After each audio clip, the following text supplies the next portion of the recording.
अस्सलाम वालेकुम दोस्तों, मेरा नाम है बिलाल शकूर और आप देख रहे हैं इन्फॉर्मेटो। मेडिटेरेनियन सी के सामने एक पुरसकून रिहाइश एक परफेक्ट जगह हो सकती है। खैर, ये रियल एस्टेट एडवर्टाइजमेंट शायद पुराने वक्तों के लोगों के लिए लगती हो। अजीब और शानदार गार में खुश आमदीद जिसमें आप रह सकते हैं या नहीं। जी हाँ, उस वक्त रियल एस्टेट या एडवर्टाइजमेंट इजाद ही नहीं हुई थी, क्योंकि पुराने वक्तों के लोग खुद घर बनाते थे और गारों में रहते थे। लेकिन इनमें से एक गार बिल्कुल किसी रिहायशी इमारत की तरह लगती थी। ये एक ऊंची लाइमस्टोन के अंदर वाक़ है जो रॉक ऑफ जिब्राल्टर कहलाता है। तो अगर पुराने लोगों की कोई मईशत थी तो इन गारों पर काफ़ी खर्चा आया होगा। नेविगेटर्स ने इसे 1907 में दरियाफ्त किया। उन्होंने एक मजबूत पत्थर के अंदर एक सुराख को देखा। बहुत सालों तक साइंसदानों ने इसका मुताला किया और उनमें पुराने वक्तों के लोगों के सुराख पाए। उन्होंने गार में पुराने टूल्स और जानवरों की हड्डियों को दरियाफ्त किया। लेकिन मज़ेदार बात यह है कि उनको पत्थर के अंदर 4 गारें मिलीं। ये एक रेजिडेंशियल कम्प्लेक्स की तरह था। पुराने वक्तों के लोग हमसायों के साथ रहते थे और एक दूसरे की मदद करते और मछलियों का शिकार करते। उन्होंने परों से दीवारों को सजाया और हाथों से ड्राइंग्स बनाई। उन लोगों को हज़ारों सालों पहले गार में तस्वुर करें और अब वहाँ साइंसदान हैं जो पुराने लोगों के माजी का मुताला कर रहे हैं। 2021 के आखिर में माहिर आसार कदीमा ने गैप को दरियाफ्त किया जो एक अननोन टनल में जा रहा है। वो इस टनल में रेंग कर गए और गार की छत के नीचे एक नई जगह को दरियाफ्त किया। ये गार बाहर की दुनिया से 40 साल तक छुपी रही और ऐसा लगता है कि ये पूरे पहाड़ का सबसे मौजिज़ अपार्टमेंट है। इस अपार्टमेंट की ऊंची छत थी। पत्थर की चादरें अपार्टमेंट को कई कमरों में तकसीम करती थीं। साइंसदानों को यहाँ कदीम जानवरों की बाक़ियात और दीवारों पर निशान भी मिले। ऐसा लगता है कि पुराने वक्तों के लोग यहाँ नहीं रहते थे, लेकिन वो इस जगह आया करते थे। माहिर आसार कदीमा को यहाँ डॉग वेल कहलाने वाले एक सी स्नेल का शेल मिला। पुराने वक्त का कोई शख्स इसे यहाँ किसी वजह से लाया होगा, लेकिन इस गार के बुनियादी मालिक हाइनास थे। ये गारें जाहिर करती हैं कि पुराने लोग बंदर नहीं बल्कि इंसान थे। उनकी ज़िंदगी का एक तरीका और हत्ता कि कोई रिवाज था। अभी भी इस पर बहुत काम बाकी है और साइंसदान इस पत्थर के नीचे नए कमरों को ढूंढने की ख्वाहिश रखते हैं। इसी दौरान 2003 में साइंसदानों ने ऐसा ही एक इब्तदाई रिहायशी जजीरा इंडोनेशिया में दरियाफ्त किया। सब्ज़ जंगल के दरमियान उन्होंने पुराने टूल्स वाली एक गार दरियाफ्त की। पहले हर किसी ने सोचा कि यहाँ लोग रहा करते थे, लेकिन फिर उन्होंने यहाँ किसी की एक बड़ी खोपड़ी दरियाफ्त की। एक तजर्बे से पता चला कि ये खोपड़ी एक 30 साल की औरत की थी, 3.5 फीट लंबी, एक औसत औरत की कमर जितनी लंबी। औरत का वज़न एक शेफर्ड जितना था। खोपड़ी पुराने वक्त के लोगों की नहीं थी। ये शायद कोई नई स्पीशीज़ थी जिसे साइंसदानों ने होमो फ्लोरोसिएंसिस या हॉबिट का नाम दिया। गार में कुछ अजीबोगरीब कदीम जानवरों की बाक़ियात थीं। ये एक गाय के जितना एक हाथी था, एक बड़े सारस और एक बड़े चूहे की हड्डियाँ। माहिरीन ने दरियाफ्त किया कि हॉबिट्स इस जगह के मालिक नहीं थे। अहम बाशिंदे बिल्ली के साइज़ के चूहे थे। शायद वो हॉबिट से लड़ रहे थे। कुछ तजर्बात से पता चला कि होमो फ्लोरोसिएंसिस हमारे एंसेस्टर्स नहीं थे, बल्कि वो इवोल्यूशन की एक अलग स्टेज पर थे। हॉबिट्स के ढांचे इंसानों के बजाय बंदरों से मिलते हैं। 2009 में वियतनाम के घने जंगल में माहिरीन आसार कदीमा ने सैन डांग को दरियाफ्त किया, दुनिया की सबसे बड़ी गार।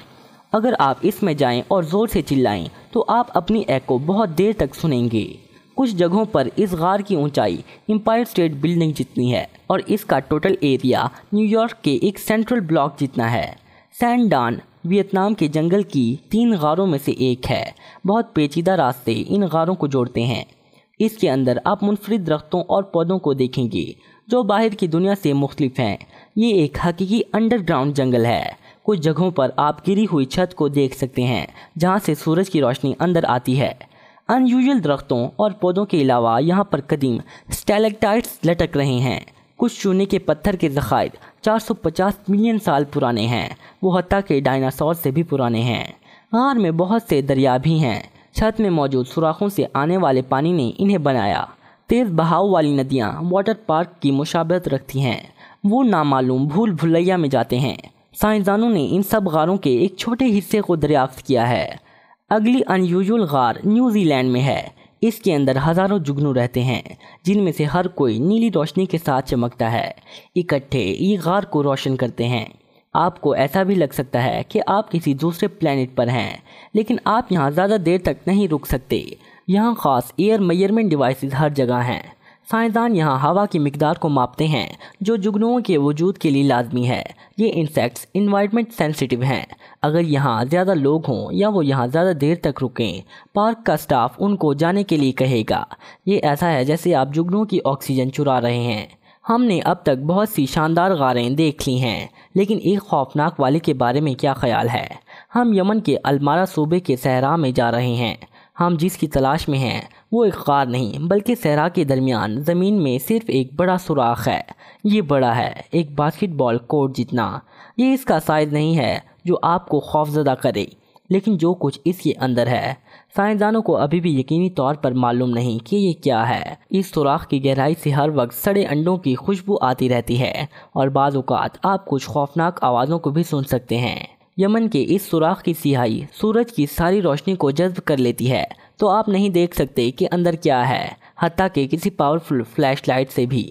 لوگ اس جگہ کے اوپر ہیلی کاپٹر میں اڑے، انہوں نے اسے ڈرونز کی مدد سے فلم کیا، کچھ پاورفل لینزز کے ساتھ، لیکن ان کو اندھیرے کے سوا کچھ نہیں نظر آیا۔ یہ گولڈن ریت میں سیاہی کا ایک دھبا لگتا ہے۔ یہاں کے لوگ اس جگہ آنے سے ڈرتے ہیں۔ وہ سمجھتے ہیں کہ یہ غار دوسرے ڈائمنشن میں جاتی ہے جہاں بری چیزیں رہتی ہیں۔ اس وقت یمن کا جائنٹ ہول سب سے کم مطالعہ کیا ہوا اور قدرت کا مسٹیریس فینامنان ہے۔ یہ ظاہر کیسے ہوا؟ یہ کتنا پرانا ہے؟ یہ کہاں جاتا ہے؟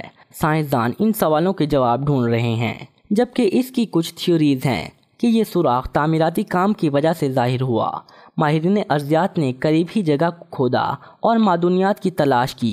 یہ زمین میں تھر تھراہٹ پیدا کر سکتا ہے جس سے سطح ٹوٹ سکتی ہے، لیکن اب تک کسی نے اس تھیوری کو ثابت نہیں کیا۔ اور اب ایسی جگہ کو تصور کریں جہاں 5 ملین سے زیادہ سالوں تک روشنی نہیں پہنچی۔ یہاں آکسیجن کم ہے اور یہ جگہ ٹھنڈی اور نم ہے، پھر بھی یہاں زندگی موجود ہے، نہ صرف مائکروبز اور بیکٹیریا لیکن کچھ بڑا بھی۔ یہاں رہنے کے حالات عام حالات سے بہت زیادہ مختلف ہیں، تو ایک طرح سے یہ جگہ ایک دوسرے پلینٹ کی طرح ہے۔ بلیک سی کے قریب رومانیہ کے مشرق میں ایک چھوٹی غار ہے۔